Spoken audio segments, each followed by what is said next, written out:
ಸ್ನೇಹಿತರೆ, ಜಗತ್ತಿನ ಅತ್ಯಂತ ಬಡ ದೇಶ ಯಾವುದು ಗೊತ್ತಾ? ಈ ದೇಶದ GDP ಪರ್ ಕ್ಯಾಪಿಟಾ ಕೇವಲ $300 ಮಾತ್ರ.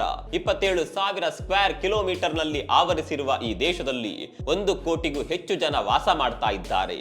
ಈ ದೇಶದ ಹೆಸರು ಬುರುಂಡಿ. ಆಫ್ರಿಕಾ ಖಂಡದಲ್ಲಿ ಬರುವ ದೇಶ ಇದು. ಶಾಕಿಂಗ್ ಸಂಗತಿ ಅಂದ್ರೆ ದೇಶದ 90%ಕ್ಕಿಂತ ಹೆಚ್ಚು ಜನರಿಗೆ ವಿದ್ಯುತ್ ವ್ಯವಸ್ಥೆಯೇ ಇಲ್ಲ. ಅಂದ್ರೆ ಇಲ್ಲಿ 90%ಕ್ಕಿಂತಲೂ ಹೆಚ್ಚು ಜನ ಬಡವರಿದ್ದಾರೆ. ಉಳಿದ 10% ಜನರು ಮಾತ್ರ ಶ್ರೀಮಂತರು. ಇವರಿಗೆ ಮಾತ್ರ ಮೂಲ ಸೌಕರ್ಯ ಸಿಗುತ್ತೆ. ಇಲ್ಲಿನ ಜನ ಜೀವನ ಸಾಗಿಸೋದಕ್ಕೆ ಬಾಳೆಹಣ್ಣಿನ ವ್ಯಾಪಾರ ಮಾಡ್ತಾರೆ. ಅದರಲ್ಲೂ ಈ ಬಾಳೆಹಣ್ಣನ್ನ ಸಾಗಣೆ ಮಾಡೋದು ಸೈಕಲ್ನಲ್ಲಿ ಯಾರು ಹೆಚ್ಚಾಗಿ ಬಾಳೆಹಣ್ಣನ್ನ ಸಾಗಣೆ ಮಾಡ್ತಾರೋ ಅವರೇ ಇಲ್ಲಿ ದೊಡ್ಡ ಬಿಸ್ನೆಸ್ ಮ್ಯಾನ್ಗಳು. 500 ಪೌಂಡ್ಗಳಷ್ಟು ತೂಕದ ಬಾಳೆಹಣ್ಣನ್ನ ಸೈಕಲ್ನಲ್ಲಿ ಹೊತ್ಕೊಂಡು ಡೆಲಿವರಿ ಮಾಡಬೇಕು. ಅದು ಕೂಡ 100 ಕಿಲೋಮೀಟರ್ನವರೆಗೂ ಕ್ರಮಿಸಬೇಕು. ಇಷ್ಟು ಮಾಡಿದ್ರೆ ಸಿಗುವ ಸಂಬಳ ಕೇವಲ $10 ಮಾತ್ರ.